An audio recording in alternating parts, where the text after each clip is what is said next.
majtama'a qaumun fi baitin min buyutillah yatluna kitaballah wa yatadarasunahu fima bainahum illa nazalat alaihimus sakinah wa ghasyiyatuhumur rahmah wa haffat bihimul malaikah wa dzakarahumullahu fiman indah. Tidaklah suatu kaum duduk di salah satu rumah Allah membaca ayat-ayat Allah dan sama-sama mempelajarinya kecuali turun kepada mereka as-sakinah, ketentraman dan kenyamanan. Wa ghasyiyatuhumur rahmah, dan mereka diliputi pula oleh rahmat, kasih sayang dari Allah Subhanahu wa taala. Wa haffat bihimul malaikah, dan mereka pun dikelilingi oleh para malaikat, karena malaikat suka majelis-majelis zikir dan ilmu. Wa Bismillahirrahmanirrahim. Assalamualaikum warahmatullahi wabarakatuh. Alhamdulillahi rabbil alamin, wal aqibatu lil muttaqin, wala udwana illa 'alal zalimin. Ashhadu an la ilaha illallah wahdahu la syarika lah, waliyus salihin wa khaliqul khalqi ajma'in wa raziquhum wa ma min dabbatin fil ardi illa 'ala Allahi rizquha wa ya'lamu mustaqarraha wa mustawda'aha kullun fi kitabin mubin. Wa ashhadu anna Muhammadan 'abduhu wa rasuluhu as-sadiqul amin sallallahu alaihi wa ala alihi at-tayyibin wa azwajihi at-tahirati ummahatil mu'minin wattabi'ina lahum bi ihsan ila yaumiddin. Amma ba'du, wa ussi nafsi wa iyyakum ayyuhal muslimun bi taqwallahi azza wa jalla, fa innahu qad fazal muttaqun. Ya ayyuhalladzina amanu taqullaha haqqa tuqatih wa la tamutunna illa wa antum muslimun. Bapak dan ibu-ibu, saudara-saudara dan saudari jemaah salat subuh di Masjid Zaid bin Thabit radhiyallahu anhu Pekanbaru, adapun yang menyaksikan melalui media dimanapun berada, ataupun yang mendengarkan melalui Radio Rabbani 91,1 FM, yang saya muliakan, yang saya hormati, yang saya cintai. Bersyukur kita kepada Allah Tabaraka wa Ta'ala, kembali Allah izinkan kita untuk kembali bertemu, berjumpa dalam satu majelis yang mudah-mudahan sebagai tanda syukur kita kepadanya. Setelah 2 pekan kita tidak lakukan pertemuan ini, akhirnya Allah kembali mengizinkan kita melanjutkan. Semoga Allah jadikan kita sentiasa mensyukuri. Selanjutnya salawat dan salam kepada baginda Nabi sallallahu alaihi wasallam, kepada para ahli keluarganya, anak cucu, keturunannya, para sahabat dan keturunan mereka, para tabi'in, dan semua kaum muslimin dan muslimat yang setia di jalannya. Kemudian saya ingin juga menyampaikan salam dari sebagian dari masyayikh yang sempat ditemui dan tidak banyak karena waktu yang terbatas. Mereka katakan sampaikan salam kepada saudara-saudari kita di sana. Assalamualaikum warahmatullahi wabarakatuh. Juga teman-teman kita, adik-adik yang sedang studi di Al-Jami'ah Al-Islamiyah di Madinah. Kaum muslimin dan muslimat, menyambung kaji kita bersama Imam Asy-Syafi'i rahimahullah dalam bab Jumal Al-Fara'id, masuk pada fi muharramati at-ta'am, yaitu tentang hal-hal yang diharamkan atau hal-hal yang diharamkan dari makanan. Fi muharramati at-ta'am.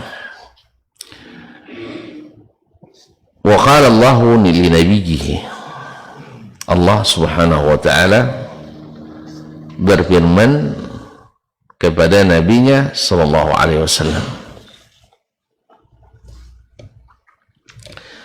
qul, katakan hai Muhammad sallallahu alaihi wasallam, la ajidu fima uhiya ilayya muharraman ala ta'imin yat'amuhu.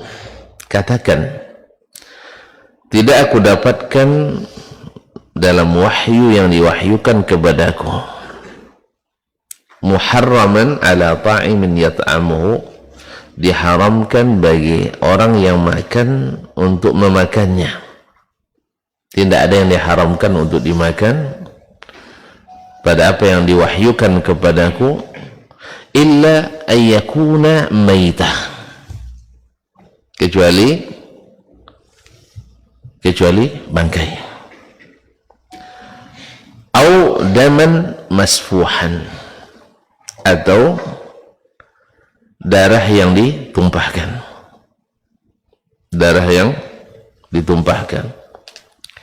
au lahma khinzir, atau daging berapa itu ya? B2. Saya tidak hafal, alhamdulillah. Nah, B2. Nah, atau daging B2. Mungkin yang mendengar atau tidak paham juga ya. Nah, kita sebutlah candy. Teman tidak paham. Oh, di mana lagi ya, B2 tidak paham, candy tidak paham, apa lagi? Celeng. Ini salah sangka pula Pak, celengan nanti. Babi atau daging babi. Fa innahu rijsun, karena itu najis. Rijsun, karena dia adalah najis. Bangkai ini juga menjadi dalil oleh sebagian ulama yang mengatakan darah itu adalah najis. Darah itu najis. Ada khilaf di antara ulama dalam masalah ini. Karena Allah katakan fa innahu rijsun. Rijsun itu maknanya adalah najis, kotoran. Au fisqan uhilla li ghairillah bihi, atau suatu kefasikan, atau sesuatu yang disembelih yang keluar dari ketaatan dengan menyembelih karena selain Allah. Allah menyebutnya dengan al-fisqan, wal fisqu fasaqa asy-syai', yakni kharaja. Sesuatu itu fasik bila dia keluar. Wal fasik man kharaja an ta'atillah, keluar daripada ketaatan kepada Allah. Dan kalimat al-fisq pada umumnya dalam Al-Quran dinisbatkan kepada orang yang keluar dari Islam. Maka menyembelih karena selain Allah bisa menyebabkan keluar dari Islam, bisa menyebabkan keluar dari Islam. Apa sebab? Karena dia syirik. Qul inna salati wa nusuki wa mahyaya wa mamati lillahi rabbil alamin la syarika lahu wa bidzalika umirtu wa ana minal muslimin. Jadi kalau menyembelih karena selain Allah disebut al-fisq. Wal fisq ini adalah kekufuran, kesyirikan. Jadi sesuatu yang disembelih karena selain Allah, karena itu kesyirikan, tidak halal. Berkata Imam Al-Syafi'i rahimahullah ta'ala, fahtamalatil ayatu ma'nayaini. Ayat ini mengandung dua makna.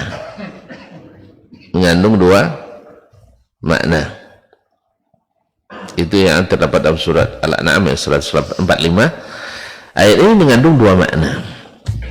Ahaduhuma, salah satu dari kedua makna tersebut, alla yahruma ala ta'imin abadan illa mastathna Allah, bahwa tidak ada satupun makanan yang haram bagi orang yang hendak memakannya selamanya illa mastathna Allah, kecuali yang Allah kecualikan di sini. Illa mastathna Allah, kecuali yang di Allah kecualikan. Apa yang kecualikannya? Bangkai, darah yang ditumpahkan, kemudian B2, dagingnya. Ini juga oleh sebagian ahli zahir, dagingnya tidak boleh, kulitnya boleh katanya. Sebagian ahli zahir. Ini subhanallah, kaum muslimin dan muslimat dirahmati Allah, gara-gara bahasa banyak orang yang bisa celaka. Artinya sesat gara-gara tersalah gara-gara bahasa. Kemarin waktu saya Madinah, salah seorang dari saudara kita juga sedang menulis tesis atau disertasi kesesatan kaum muslimin atau sebagian kaum muslimin akibat bahasa. Akibat bahasa. Banyak orang gara-gara bahasa menyimpang. Sebab kalimatnya laham, di sini daging. Kalau dipahami secara zahir bahasa atau sebagian memahaminya, dia mengkhususkan kalimat laham di sini, yaitu daging. Berarti selain daging halal. Makanya ada yang nanti yang menghalalkan bulunya sebagai untuk sikat gigi, katanya paling bagus katanya. Saya tidak tahu. Kemudian menghalalkan jangeknya, jadi kerupuk jangek. Kabarnya ada juga kerupuk jangek dari bahan ini. Hati-hati. Yang membedakannya teksturnya putih. Jadi kalau jangek yang sapi atau kerbau, tidak ada yang putih jernih, tidak ada. Kalau ada putih jernih, perlu hati-hati. Jangan-jangan jangek B2. Nauzubillah. Kalau itu kaum muslimin dan muslimat dirahmati Allah, memang yang enak itu bentuknya tidak bagus kayaknya. Allah musta'an. Kaum muslimin dan muslimat dirahmati Allah. Fahtamalat ayat ini mengandung dua makna. Salah satunya tidak haram kecuali yang dikecualikan di situ. Bangkai, darah babi, kemudian yang disembelih atas nama selain Allah. Ini makna yang pertama. Karena jelas, saya tidak temukan pada apapun yang diwahyukan kepadaku haram bagi orang memakannya kecuali, berarti kan semuanya halal kecuali yang 4 ini. Apalagi 4 ini, bangkai apapun, bangkai manusia masuk enggak? Lebih lagi yang kalau sempat disembelih manusia haram juga dimakan, apalagi sudah jadi bangkai. Nasallallahu alaihi. Kemudian darah yang dialirkan, yang ditumpahkan, darah yang mengalir, atau lahma khinzir, atau daging babi, fa innahu rijsun, karena ini semua najis. Najis boleh dimakan? Enggak. Najis tak boleh makan, pegang dia tidak boleh, apalagi dimakan. Dipegang saja, kalau pun karena darurat tidak boleh, apalagi dimakan. Ma'asyarul kiram dirahmati Allah. Oleh sebab itu ketika ada pertanyaan tentang sesuatu, kita lihat dia memasukkan sesuatu misalnya ke dalam mulutnya, barang yang najis atau sesuatu yang mungkin ada najis di situ, boleh atau tidak? Maka kita katakan tidak boleh, karena di situ ada najis. Nasallallahu alaihi wasallam. Tapi ini yang pertama. Kemudian yang keempat adalah fisqan uhilla li ghairillah, atau sesuatu yang disembelih karena selain Allah yang merupakan dosa besar, keluar dari Islam atau keluar dari ketaatan. Wa hadzal ma'na alladhi idza wujjiha rajulun mukhataban bihi kana alladhi yasbiqu ilayhi annahu la yahrum ghairu ma samallahu muharrama. Makna ini yang bila ditujukan kepada seseorang lewat bicara dengan bahasa ini, maka yang pertama dia pahami kana allazi yasbiqu ilaihi, yang paling cepat dia pahami daripada ayat ini, annahu la yahrum, bahwasanya tidak ada yang haram ghairu ma samallahu muharrama, kecuali yang Allah sebut di sini diharamkan. Mim wa ma kana hakadha fahuwa alladhi yaqulu lahu azharul ma'ani wa ammuha wa aghlabuha walladhi law ihtamalat al-ayatu ma'nan siwa kana huwa al-ma'na alladhi yalzamu ahla al-ilmi al-qawlu bihi illa an ta'tiya sunnatun nabi sallallahu alaihi wasallam tadullu ala ma'nan ghairihi mimma tahtamiluhu al-ayah fayaqul hadha ma'na ma arada Allah tabaraka wa ta'ala. Nah, yang seperti ini, wa ma kana hakadha, yang seperti ini bahasanya tidak ada yang haram bagi seseorang makannya kecuali ini. Kan yang pertama, berarti tidak ada yang haram kecuali ini. Fa huwa alladhi yaqulu lahu, maka dia telah mengatakan kepadanya azharul ma'ani, makna yang paling zahir, wa a'amwa, yang lebih umum, wa aghlabuha, yang pada galibnya. Ini yang dipahami. Walladhi law ihtamalatil ayatu ma'nan siwahu, di mana bila ayat itu mengandung makna selain itu, selain daripada makna yang zahir ini, kana huwal ma'na alladhi yalzamu ahlal ilmi al-qawlu bihi, walaupun ayat ini mengandung makna lain, tetapi yang makna zahir ini makna yang paling dekat, bahwasanya tidak haram kecuali yang disebutkan, karena Allah kecualikan. Dimulai dengan qul la ajidu fima uhiya ilayya muharraman ala ta'imin yata'amuhu, katakan Muhammad, tidak aku dapatkan pada yang diwahyukan kepadaku haram dimakan kecuali yang empat ini. Ini makna zahir kan? Kalau dikatakan ini air, ya, ini misalnya ini disebutkan semua ini tidak ada yang diharamkan kecuali ini. Jelas Pak? Seperti kata orang, seluruh yang berkaki empat halal, boleh dimakan kecuali meja misalnya kan, kecuali meja. Berarti zahir maknanya yang tak boleh dimakan hanya meja. Semua kaki empat boleh, kan ada bahasa, tapi itu tidak ayat tuh Pak, tidak ayat tuh. Nah. Jadi ini makna yang pertama dipahami. Walaupun ada kemungkinan makna lain, misalnya semua yang ada di tempat ini saja, Bapak ya, bukan seluruh yang ada di dunia ini, tapi semua yang ada di tempat ini saja. Masih ada kemungkinan makna ini. Jelas?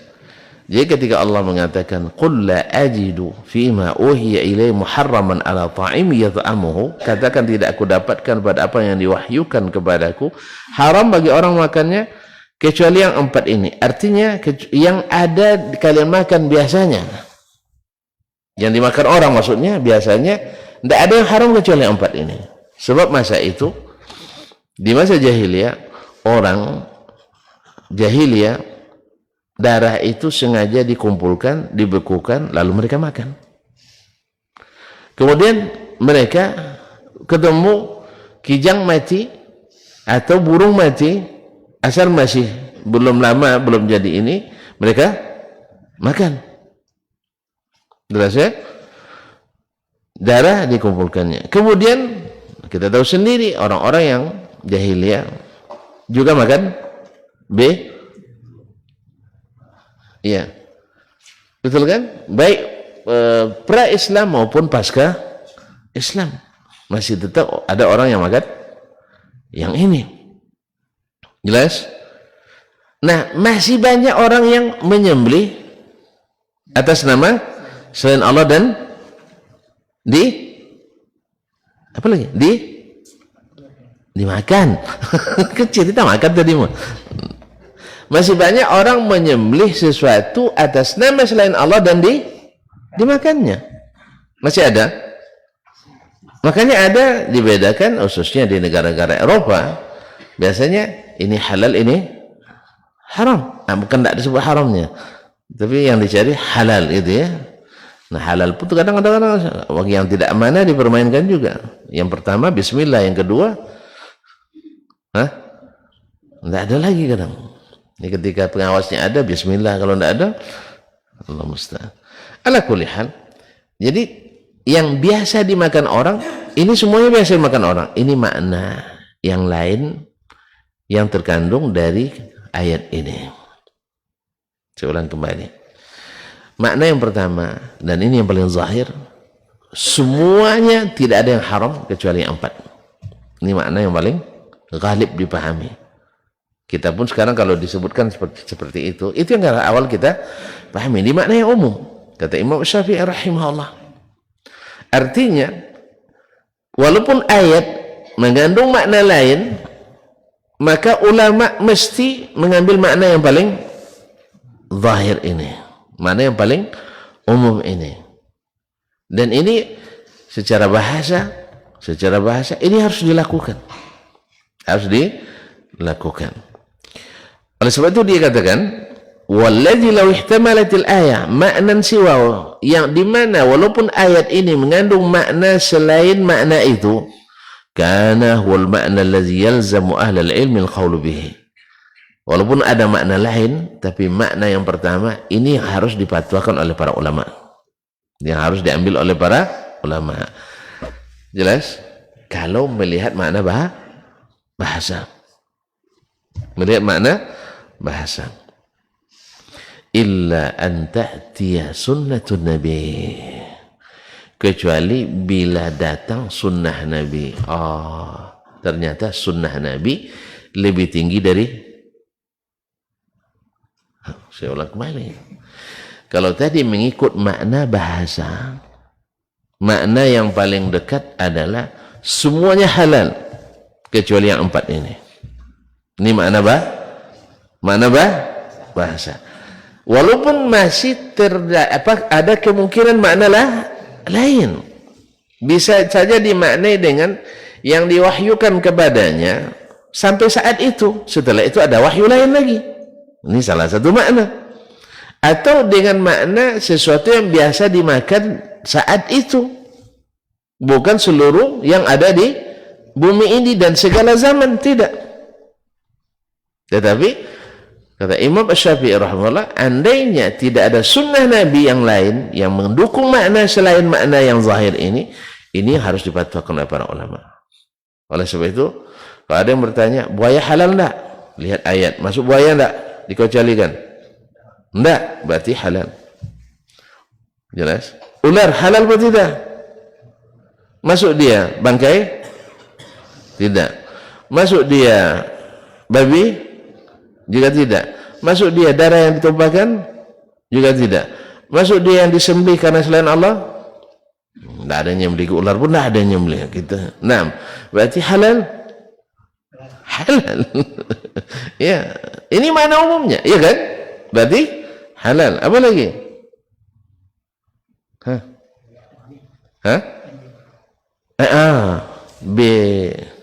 B1. Halal atau tidak? Dari mana buat ada haramnya? Dari makna ini? Dari makna awal ini enggak ada yang haram kecuali yang 4 ini. Jelas? Jelas? Dari makna bahasa. Tetapi illa an ta'tiya sunnatun nabi, kecuali datang sunnah Nabi. Oh, ternyata sunnah Nabi lebih tinggi dari Nah, itu maksud tadi, lebih tinggi dari bahasa. Orang kan sekarang banyak bermasalah, bersitegang gara-gara bahasa. Ustaz dalam baca kitab udah lancar katanya gitu ya. Sampai Imam Malik pun didebat orang gara-gara bahasa. Datang seseorang dari keturunan syarif, ya orang yang bangsawan, atau mungkin dari keturunan Nabi sallallahu alaihi wasallam, dengan memakai baju dari sutra. Di saatnya waktu itu Imam Malik salah memberi baris salah satu kata bahasa Arab. Harusnya misalnya yu'minu dibacanya yu'mina, walaupun orang paham maknanya, lalu dicemooh sama yang ini. Ndak ada omak punya 2 dirham nak le belajar nahunya. Kan sekarang itu yang selalu jadi apa ya, bahan cemoohan. Nahu dikiranya nahu itu bahasa Arab semuanya, jelas enggak, dikiranya bahasa. Makanya nanti coming soon insyaallah ya, bahwa akan ada risalah tentang kekeliruan akibat berpotokan hanya pada bahasa dalam memahami agama. Jelas? Kalau jelas selesai kita. Belum, kan belum selesai disertasinya. Kita tunggu. Jadi kekeliruan diakibatkan hanya berpatokan pada bahasa.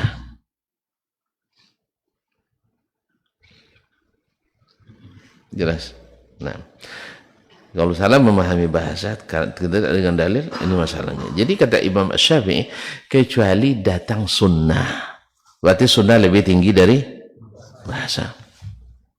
Oleh sebab itu, memahami agama ini urutannya Al-Quran, sunnah. Dalam menafsir Al-Quran kan ada usul tafsir Al-Quran, sunnah. Kemudian perkataan para sahabat. Jelas? Baru di bawahnya nanti bahasa Arab. Jangan di atas bahasa Arab Quran pula. Jangan di atas Al-Quran bahasa Arab, di atas sunnah bahasa Arab. Sebab bahasa itu makna pada umumnya. Tapi Allah SWT yang lebih tahu tentang maksudnya adalah Nabi kita Muhammad SAW. Ini kan enak bahasa usul fikih Imam Syafi'i ini enak. Makanya banyak orang tidak merekomendasikan karena khawatir kalau kita pakai usul fikih Imam Syafi'i nanti kita akan sempit berpikirnya. Akan sempit cara usul fikihnya. Artinya apa? Akan di atas sunnah Nabi sallallahu alaihi wasallam. Tapi kalau pakai usul fikih yang sudah bercampur dengan ilmu kalam, itu lapang pemikirannya. Artinya apa? Tidak ada yang mesti diikuti dari Nabi selama tidak wajib. Allahumma musta'an.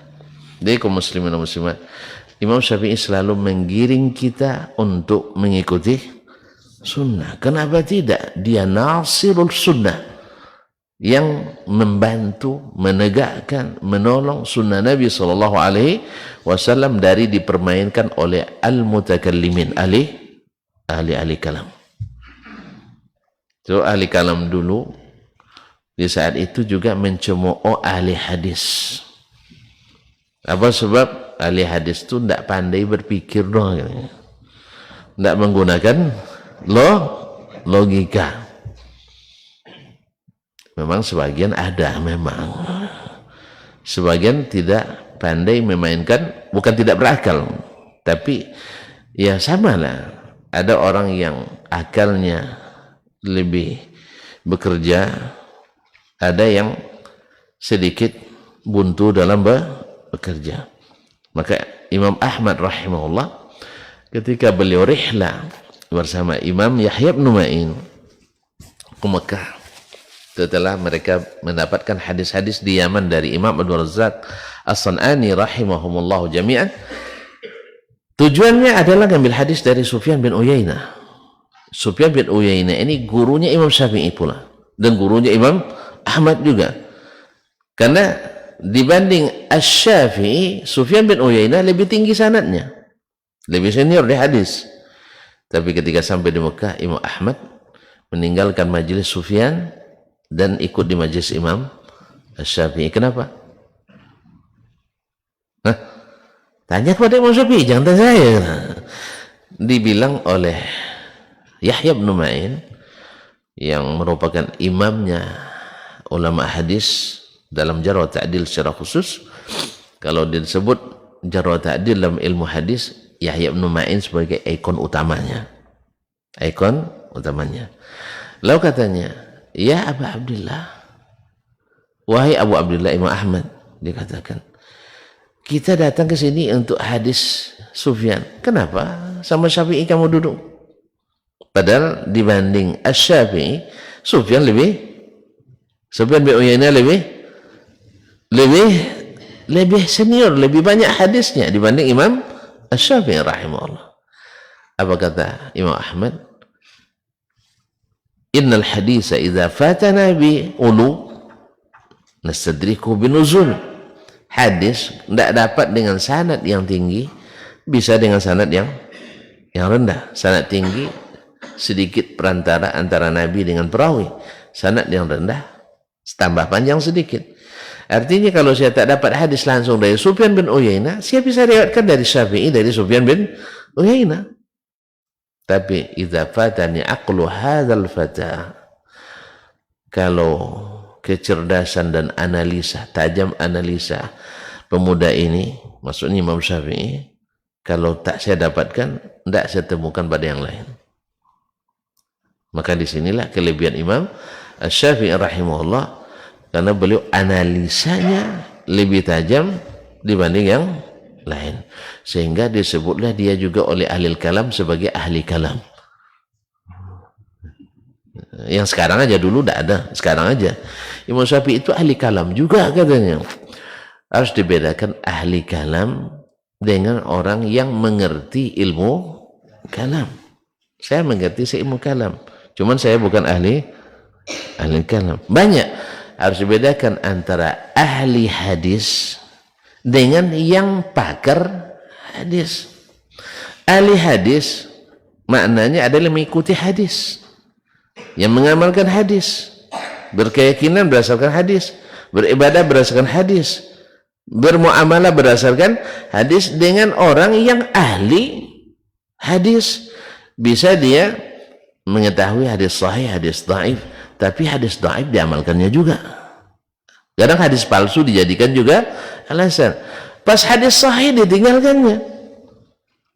Ya, contoh beribu hadis tentang Allah di atas dia tidak percaya. Tapi ada hadis palsu tentang cahaya yang pertama diciptakan Nur Muhammad, yakinnya. Dia ahli di hadis, betul. Mungkin hafalan hadisnya lebih banyak dari hafalan kita. Ketika dulu ujian mustalah lebih tinggi nilainya, mungkin. Tetapi ketika mengamalkan, dia tidak ahli hadis. Paham? Jelas? Imam Asy-Syafi'i paham cara berpikir ahli kalam, tapi dia bukan pengikut ilmu kalam. Paham ya? Dia paham. Imam Ibn Taimiyah misalnya, dia lebih ahli mantik dari orang ahli mantik kadang. Anak berbahasa mantiknya, tapi dia bukan pengikut ilmu mantik. Paham ya? Paham tak? Pernah? Sama juga berapa banyak orang pakar di usul fikih, tapi pas menganalisa dalil, usul fikihnya tidak jalan. Usul fikihnya tidak jalan. Sama juga orang banyak pakar nahu, tapi ketika bicara bahasa Arab hilang nahunya. Hilang nahunya, tidak jalan nahunya. Jelas? Ini betul-betul jelas. Kalau tidak jelas saya tambah lagi ya saya. Betul-betul jelas. Nah. Jadi kaum muslimin dan muslimat dirahmati Allah, Imam Asy-Syafi'i rahimahullah mengatakan ini makna bahasa, ini makna paling qalib, paling zahir, paling dominan. Dan andainya tidak ada sunnah, ini harus dipatukan oleh ulama bahwa tidak ada yang haram kecuali bangkai, kecuali darah yang ditumpahkan, kecuali bahan babi, kecuali yang disembelih atas nama selain Allah. Jadi kalau bapak ketemu ular, bismillah, halal, berdasarkan makna zahir ini. Jelas ya? Hah? Ketemu harimau, Bismillah. Ada yang berani nyembelih harimau? Hah? Jadikan korban. Atau singa. Alhamdulillah. Jadi kaum muslimin apa sih? Nah. Illa an ta'tiya sunnatun nabi, kecuali datang sunnah Nabi sallallahu alaihi wasallam. Nah, kalau sudah sunnah Nabi, ahli bahasa harus menyerah. Ahli bahasa harus menyerah. Karena Nabi lebih tinggi dari bahasa. Jelas? Alhamdulillah. Tadullu ala ma'nan ghairi, yang menjadi makna atau menunjukkan makna selain makna yang kita pahami tadi. Mimma tahtamilul ayat, yang masih terkandung dalam makna ayat tadi. Sudah kita sebut tadi. Di antara makna yang terkandung adalah bahwa tidak haram dari makanan yang ada saat itu. Dan ada yang biasa dimakan saat itu. Ini kan salah satu makna, tapi makna jauh, makna dekat yang tadi. Nah, sunnah menunjukkan makna itu. Fayaqul hadza makna ma aradallahu tabaraka wa ta'ala. Saat itu kalau sudah Nabi yang bicara, kita katakan itulah yang diinginkan Allah tabaraka wa ta'ala. Karena Nabi adalah juru bicara yang Allah izinkan berbicara atas namanya dan wajib diikuti. Kan surah sering di awal-awal kitab ditegaskan oleh Imam kita Asy-Syafi'i bahwa mutlak taat pada Nabi tak diberikan kepada seorang pun selain Nabi sallallahu alaihi wasallam. Wala yuqalu bi khassin bi kitabillah wala sunnatin illa bidalalatin fihima aw bi wahidin minhuma. Tidak boleh dikatakan ada makna khusus dalam kitabullah dan dalam sunnah.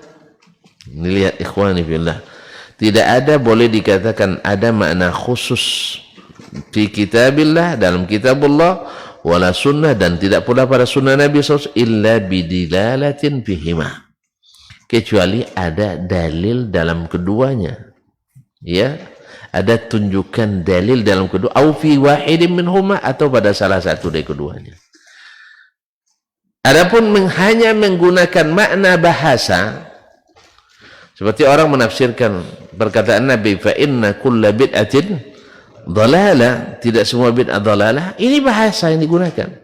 Tidak ada dalalahnya dalam sunnah bahwa bid'ah itu ada yang hasanah, kecuali makna bahasa. Kecuali makna bahasa. Tidak semua kullu itu maknanya umum. Jelas?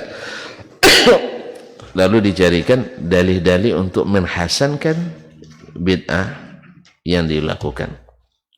Padahal harus ada dalalahnya dari sunnah juga, atau dari Al-Quran bahwa ada bid'ah yang hasanah. Ternyata tidak ada. Tidak ada yang menghasankan makna bid'ah, kecuali dari sisi bahasa. Oleh sebab itu, maka bahasa harus didudukkan pada sunnah Nabi sallallahu alaihi wasallam. Wala yuqalu bi khassin hatta takuna al-ayatu tahtamil. Dan tidak pula boleh dikatakan ada makna khusus sampai ayat itu berkemungkinan mengandung makna ayakuna yurida bihadzalikal khas. Kemungkinan yang dimaksud darinya adalah makna yang khusus itu. Fa amma ma lam takun muhtamilatan lahu fala yuqalu fiha bima lam tahtamil al-ayah.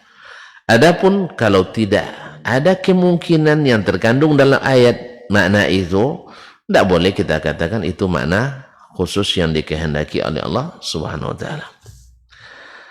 Wa yahtamilu qaulullah. Nah, sekarang mulai Imam Syafi'i, kalau tidak ada kemungkinan makna itu, tidak boleh ditafsirkan dengan itu. Tetapi sekarang Imam Syafi'i mengatakan ada kemungkinan. Wa yahtamilu qaulullah, firman Allah Subhanahu wa taala, qul la ajidu fima uhiya ilayya muharraman ala ta'imi yat'amuhu. Katakan, tidak aku dapatkan pada apa yang diwahyukan kepadaku haram bagi orang yang makan untuk memakannya, mengandung min syai'in su'ila anhu Rasulullah sallallahu alaihi wasallam. Kemungkinan ini jawaban dari pertanyaan yang diajukan ke Nabi sallallahu alaihi wasallam. Berarti walaupun sifatnya umum tapi maknanya khusus. Ada kemungkinan bahwa ini pertanyaan dari atau jawaban dari pertanyaan yang diajukan ke Nabi sallallahu alaihi wasallam. Ini kemungkinan pertama. Wa yahtamil mimma kuntum ta'kulun. Juga ada kemungkinan yang dimaksud adalah dari semua yang kalian makan sekarang ini, tidak ada yang diharamkan kecuali itu. Yang biasa dimakan saat itu. Orang makan bangkai ada waktu itu. Orang yang makan kambing, dua ada. Yang darah, kalau ada mereka yang beli onta, dirampung darahnya. Habis itu dibekukan dan dimakan. Ada. Kemudian yang menyembelih atas nama berhala waktu itu, ada apa banyak? Ya banyak. Berarti itu makna yang terkandung pula. Bahwa dari yang kalian makan. Wahadha awla ma'anihi. Ini adalah makna yang paling utama dipakai atau dipahami dengannya ayat. Istidlalan bis sunnati alaih. Dengan mengambil dalil dari sunnah. Dari mana makna ini diutamakan oleh? Kalau secara bahasa kan makna yang tadi. Tapi kalau secara sunnah ini. Istidlalan bis sunnah. Yaitu mengambil dalil dari sunnah. Duna ghairihi. Ya. Selain daripadanya. Lalu beliau riwayatkan, akhbarana Sufyan, telah menceritakan kepada kami Sufyan. Siapa tadi? Sufyan bin Uyainah. Di gurunya Sufyan juga. Jadi di sini dia seguru dengan Imam Ahmad. Nah, An Ibn Shihab, dari Ibnu Shihab. Sufyan bin Uyainah, imam hadis dan fikih di Hijaz pada masanya. Merupakan rujukan fatwa kaum muslimin dunia pada masa itu di Hijaz.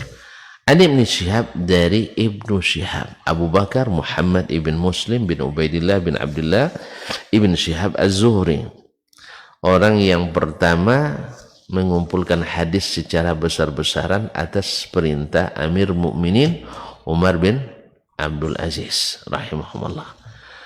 Kalau dulu di masa Umar, Zaid bin Thabit dapat kehormatan untuk mengumpulkan Al-Quran, maka di masa Umar bin Abdul Aziz, maka Ibnu Shihab mendapat kehormatan mengumpulkan hadis-hadis Nabi secara besar-besaran.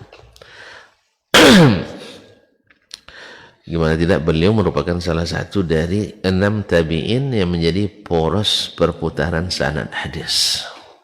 Masih ingat Pak Edi? 6 tabi'in yang menjadi perpustakaan sanad hadis.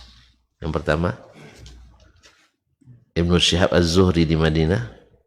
Yang kedua Amr bin Dinar di Makkah.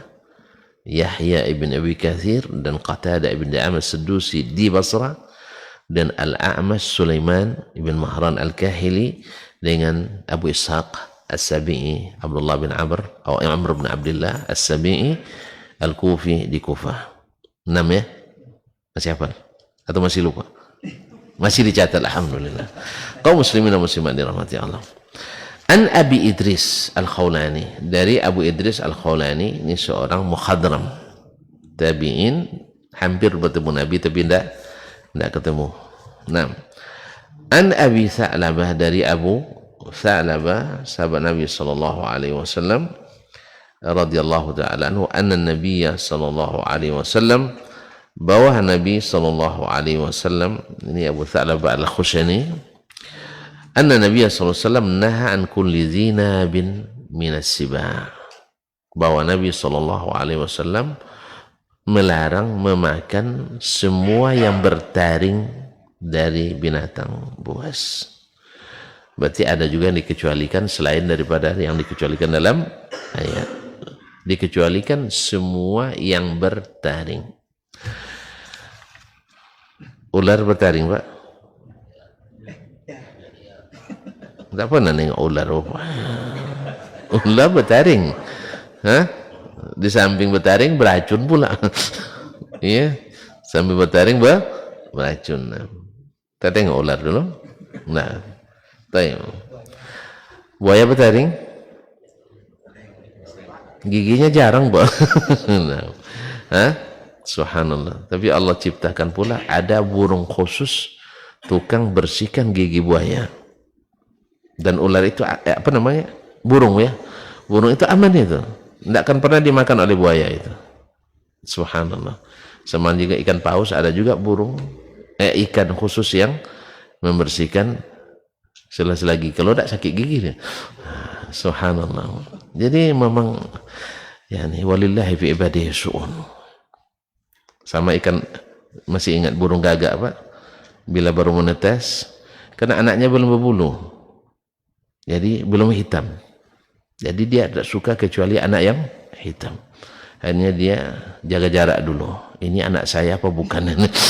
Curiga dia, jangan dia hasil selingkuh. Allah musta'an. Jadi jaga pun semuanya cemburu Pak. Nah, makanya subhanallah, manusia pasti lebih cemburu lagi. Akhirnya dia tengok dari satu tempat. Tidak mau dia kasih makan di awal-awal. Sebab apa? Anaknya tidak mirip dengannya. Kulitnya beda. Subhanallah, kaum muslimin. Nah, di saat belum diasuh oleh ibunya tadi, induknya, Allah ciptakan pula ulat-ulat yang suka sarang gagak. Ada sesuatu yang dicari di sarang gagak itu. Nah, ulat inilah menjadi konsumsi anak-anak gagak yang baru lahir tadi. Kesiannya, maknya tidak mau nyusukan. Allah musta'an, tidak mau kasih makan. Akibat curiga. Allah musta'an. Ini hasil selingkuhan bapak ini. Allah musta'an. Jadi semuanya Allah sudah atur. Nah ternyata ada yang semua yang bertaring dikecualikan juga. Dari mana dapat? Dari sunnah. Nah ayat tadi mengandung, ada kemungkinan mengandung makna ini? Ada. Jelas? Nah, jadi semua yang bertaring tidak boleh. Berarti harimau tidak bisa jadi konsumsi antum. Adapun antum tak berani untuk nyembelinya, ya kan? Berapa orang harus megangnya itu? Nah, kecuali antum pakai suntik apa? Kemudian singa bertaring, hena bertaring, tidak. Tapi giginya bisa menghancurkan tulang-tulang antum. Sampai singa pun takut sama dia, karena dia suka ngeroyok ramai-ramai. Ya, kalau satu-satu ya. Nah, makanya ulama ada yang membolehkan memakan ad-dhabu. Soal antum mau atau tidak ini urusan lain. Ya. Ada yang menghalalkan ad-dhabu karena tidak termasuk yang bertaring. Coba tengok nanti ya, pergi ke hutan Afrika nampak tuh, numpang sama singa. Nah, saya nak nengok dhabu di sini. Nah, atau hina. Harimau bertaring. Apa namanya? Bebe itu? Beruang. Bertaring. Kalau tidak bertaring berkuku. Nanti ada lagi yang berkuku. Nah. Baik. Kemudian akhbarana Malik an Ismail. Hadis ini diriwayatkan juga oleh Imam Muslim, Imam Al-Malik dan Muwatta dan Imam Muslim, Abu Daud, At-Tirmizi dan Ibnu Majah. Qala akhbarana Malik, telah menceritakan kepada kami Malik, yaitu Imam Darul Hijrah, gurunya Imam Syafi'i. Jadi guru Imam Syafi'i ini orang-orang besar semua. An Ismail ibn Abi Hakim, dari Ismail bin Abi Hakim, an Abidah bin Sufyan al-Hadrami, dari Abidah bin Sufyan al-Hadrami, an Abi Hurairah, dari Abu Hurairah radhiyallahu anhu, an Nabi sallallahu alaihi wasallam, dari Nabi sallallahu alaihi wasallam, qala, dia berkata, aklu kulli dhinabin minas sibai haram, yaitu memakan semua yang bertaring dari binatang buas itu haram. Nah, ini lebih tegas lagi, memakan semua yang bertaring itu adalah haram. Berarti Imam Syafi'i ingin tunjukkan pada kita bahwa pengecualian di situ hanya makna umum secara bahasa. Ternyata ada makna yang lebih khusus lagi, yang ayat itu sendiri masih mengandung makna itu, tapi makna jauh. Kenapa dia jadi kuat? Karena sunnah Nabi Sallallahu Alaihi Wasallam. Oleh sebab itu sunnah lebih didulukan daripada bahasa. Sunnah lebih didulukan daripada makna bahasa. Dengan demikian maka selamatlah kita, sehingga kita tidak mengharamkan kecuali yang Allah haramkan dan Rasulnya, dan tidak menghalalkan kecuali yang dihalalkan Allah dan Rasulnya Sallallahu Alaihi Wasallam. Dengan demikian rupanya memahami Al-Quran dengan sunnah itu lebih mudah rupanya ya. Asal mengikuti sunnah Nabi Sallallahu Alaihi Wasallam. Oleh sebab itu tetap di atas sunnahnya, jangan tinggalkan dan jauhi segala yang membawa kita keluar daripadanya. Wallahu ta'ala alam. Barangkali dengan demikian kita selesai pagi ini mengaji dengan Imam Syafi'i. Semoga yang benar itu semata-mata taufik dari Allah. Semoga kita dikuatkan untuk mengikutinya, dan yang keliru dan salah itu pasti dari kita atau dari syaitan. Kepada Allah kita mohon ampunan, dan saya secara umum kepada bapak dan ibu yang mengikuti atau yang mendengarkan mohon dimaafkan dan diberikan masukan. Wallahu ta'ala alam. Wa sallallahu ala nabiyyina Muhammadin wa sallam wa ala alihi wa sahbihi al-alam wattabi'ina lahum bi ihsan ila yaumiddin. Wassalamualaikum warahmatullahi wabarakatuh. Dr. Dasman Yahya Ma'ali LCMA Hafizahullah, Dr. Helmi Basri LCMA Hafizahullah, Dr. Hidayatullah Ismail LCMA Hafizahullah,